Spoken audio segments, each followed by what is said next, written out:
Right. Well, obviously coming in on a different note this week as opposed to the previous multiple weeks with a victory. And so now we look forward to playing a really good Ohio State team, another top 10 team that we'll be playing, our third one this season. So look forward to the challenge and going down to Columbus.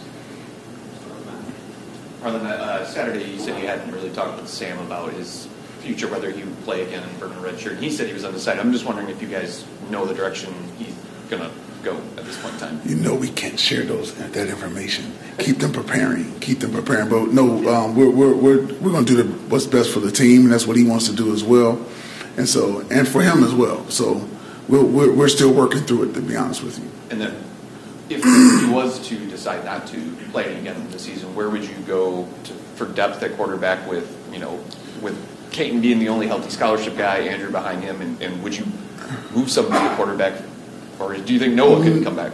You still have Drew Scorfar as a player for this playing quarterback as well. So that's we'll stand pat, but no decisions have really been ultimately made concerning Sam yet. So we'll just keep working. Harlan in the back. You've come up here so many Mondays and just kind of preached resiliency and how this team continues to bounce back. But I know it's been 24 hours, but how good does Saturday feel, and how much energy was in that locker room after the game? Oh, it felt really good. I mean, and winning does a lot. It heals a lot of wounds and pain. But the energy in the locker room was outstanding. I mean, everybody was excited and happy and joyful. So it was good to see those guys having fun for a change in a while. Excuse me. So it's great. It was great. Great feeling. I think JD had said that right here.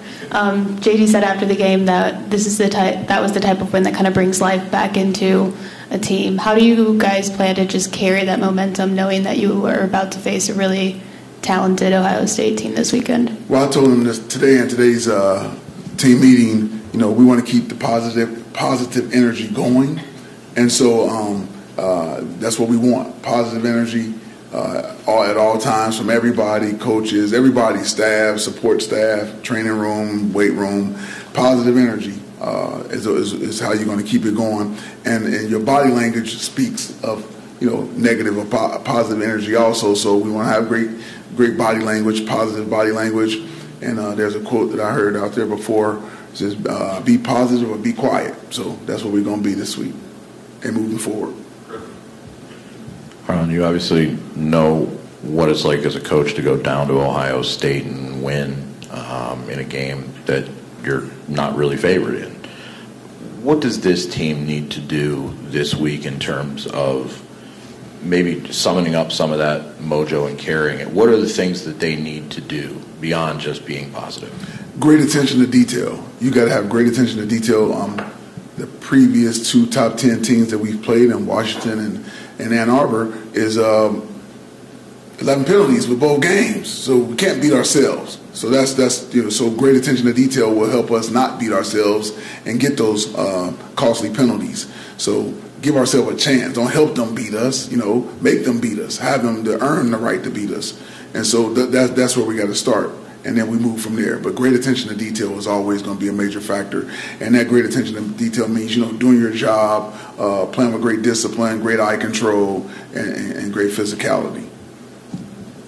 Harlan, you've played them a lot over the years. I was wondering, what do you think the difference is this year? It looks like, they don't have a Heisman candidate at quarterback, and defensively it seems like that's what's really leading them. Not that they don't have talent, obviously, on offense, but it seems like the defense is what's carrying them this season.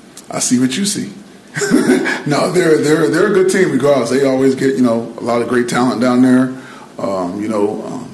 Marvin Harrison is an outstanding football player, and they have others as well. So they're not lacking for talent, offense, defense, or anywhere. So we got to go down there, like I said, have great attention to detail, and make sure we're going to execute on every chance we get an opportunity to execute. H, do you see Ohio State as being more like Washington with the high-powered passing game, or more like Michigan with the physicality? almost made me say something. I see them as a mixture, I guess you can say. You know what I mean? They're a little bit of both. They can throw it around, obviously.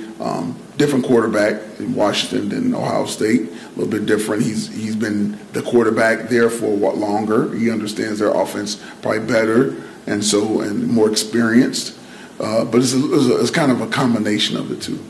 I see Michigan's had a couple games where they didn't have a penalty. Nebraska did not have a penalty against you. How does the team do that, go through 60 minutes? Seems like a stretch. But tell me about it. You tell me. I don't know. I don't know. So good for them. Maybe they coach it up and they do a good job at it. One more thing. What'd you do with the ball? It's getting painted up, and they're going to give it to me later. So they took it from me, and I don't have it anymore. So I got to wait to get it back. Harlan back here. You mentioned Marvin Harrison a little bit, and you guys saw what he did last year against you guys. How do you hope to contain him or just slow him down a little bit? I can't tell you that. But I will say this, he's a really good football player, and we know that. That's what I'll say.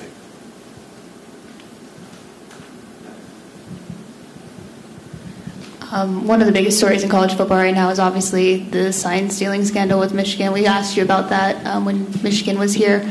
But just with the news of Connor Stallions no longer being part of their program and the call last week with coaches and ADs, I'm just curious, what's kind of been your reaction? Do you think that the conference needs to take action more like now, immediately, or just where do you stand on all of it?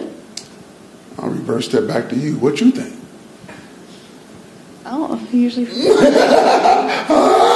I caught you off guard with that. I'm used to asking questions, not answering. I'm messing with. I'm teasing. I'm thinking like most people in this room are hopefully thinking. I'll leave it at that. What does Saturday do in terms of, in talking to some of the guys, they talked about a weight being lifted. What did that weight feel like, and what does it feel like now to have it off you guys, and can playing free and easy help a team at this point with the road you got ahead? It can help. Like I said, the guys have been coming to practice even when we were going through the tough times every week with energy and passion and ready to go. But you can feel it. Man, finally we got one, and it feel like a weight is off your back a little bit. But we still expect the same energy and passion throughout the course of this week like they've been doing. But like you said, at least it's one under the belt, and it feels even a little bit better. Do you expect anybody back this weekend that has been out, maybe Malik or Trey or any of those guys? Yeah, Malik will be back. Malik Carr will be back this week. And Trey, is he still? He still be out. And is there anything, I guess, you kind of talked about it, but the not beating yourself, but anything else you learned in those two games against, the top 10 teams you've already faced this season? That's the main thing as far as the penalties and beating ourselves. I told our guys that we were a younger team, especially when we played Washington, inexperienced in some areas on the team, a lot of areas on the team for that fact. But now I said no longer. That's no longer an excuse, if you want to call it an excuse.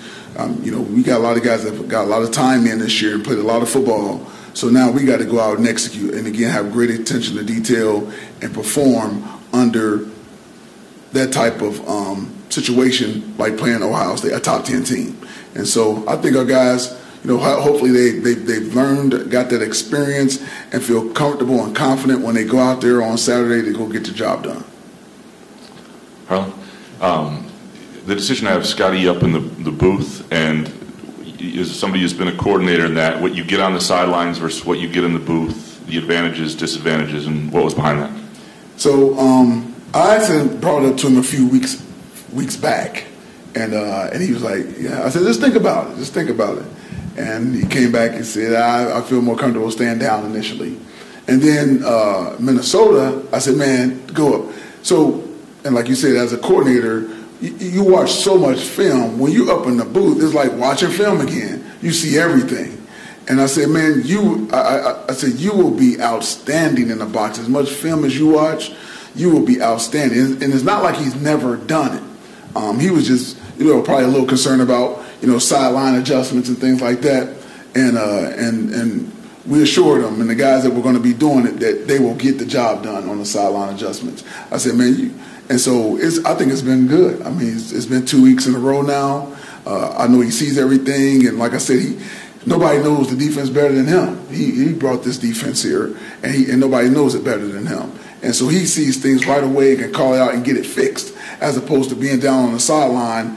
I think you hear from some guys in the box, they know, but you kind of, what was that really? And then as opposed to being up top and he's seeing it right away because he's been in, like I said, been in his defense for so long. He knows the good, the bad, the adjustments and all that. So I think it's been really good. Harlan, last year, obviously only 2 interceptions for you guys as a team. Numbers have changed. I mean, I think Jaden's got, 4 on his own. I guess is there anything you can attribute to the increase in the number of takeaways you've got there? We talk, and not that we didn't do it last year, but we talk about getting the ball all the time. We say the ball, the ball, the ball. We got signs up in the meeting room, the ball, the ball, the ball. So we always stressing to get the ball back for our offense and give them multiple possessions. Keep getting the ball, get the ball, get the ball, and turnovers. In my time as a coach and as a player, they've always come in bunches. They come in bunches, it seems like. And so now we're intentional at going after the ball, but at the same time, that's how they come sometimes. Some people say if you're living right, you're just living right, man. You got tip balls and all that kind of stuff. But our guys are trying to be intentional about going after the football. Not only interceptions, but causing fumbles and things like that. How much do you think? Washington had a really good group of receivers, Ohio State, you talked about Marvin, but this challenge for your young guys back there? Again, they're past the young stage now, so it's going to be a great challenge. It'll be another great experience to play against a top 10 team, and look forward to it. I tell them guys all the time, this is why you come to play college football if you're a competitor, and so competitors will be out there for us on Saturday and having fun and going to get the job done. I guess when it comes to the offense, there's been a lot of 3-and-outs. Just how does that impact, I guess, the team's rhythm when the offense is only out there for 3 plays and then it's punt and the defense team is back out there? And what are some ways that maybe you guys can start to make progress and keep moving the ball? Well, we constantly talk about, the mindset. I said this a few weeks back, what our mindset is: special teams, maximum effort, offense, score, defense, 3-and-out, takeaway. And so just trying to get the mindset to, hey, everybody, okay, if I go out and execute and do my job, that's going to allow us to keep moving the ball down the field. So obviously they're not trying to go out there and get 3-and-outs, but they're working. We're getting better. We're progressing. Had some things that we did to open it up a little bit on Saturday. Had a halfback pass deal, and all that, and pass back to the quarterback, things like that. So we're doing any and all things that we can to help us move the ball and score the ball. Last 7 games against Ohio State, the score has been 282-74. Last 7 games. Yeah, last 7. But the first one of that was the 17-16 game here back in 2016 when you guys had won 3 games that year. But I guess is the first start being competitive? And is there a point where you have to say, we're in this game, we can do this? Or is there something where you can't, I guess the start in particular, I would imagine you can't let Ohio State just jump on you. Right, no doubt about it. You went the last 7 games, so I'm going to tell you where my mind goes. 13, we won. Let's go to 12. 12 should have won, had a scoop and score. They called it back, but it was a bad call. Should have been a touchdown, close game. 13, we won. 14 should have won. They called a touchdown back when we should have been leading at halftime. 15, we won down there. 16 should have won here, close game. That's where my mind goes. That's where my mind goes. All right, so I know what it is to go down and compete and play hard against these guys. They're beatable guys, just like anybody else. And so we're going to go down there with the mindset to go attack them and get a win. So that's our mindset. It will never change.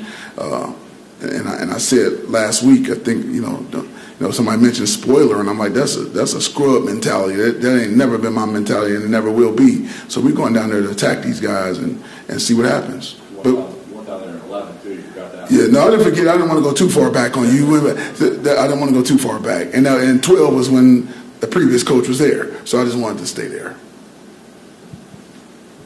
You mentioned that some of the young guys aren't young guys anymore, but one of the freshmen who's been playing a lot more over the past 3 games or so has been Jalen Thompson. He made a big impact on Saturday. What have you seen from him in practice that you trusted putting him in that role? We've seen that he's been getting better and better. Coach Dyron Reynolds does a great job of coaching those guys up, and he's going to be a really, really good football player. As you guys saw on Saturday, and the best is still yet to come with him because he's still learning, but really good player, smart, tough, physical, fast, everything that you want in the defensive end. So we're really excited about Jalen Thompson. Any other questions? All right. Thank you, guys.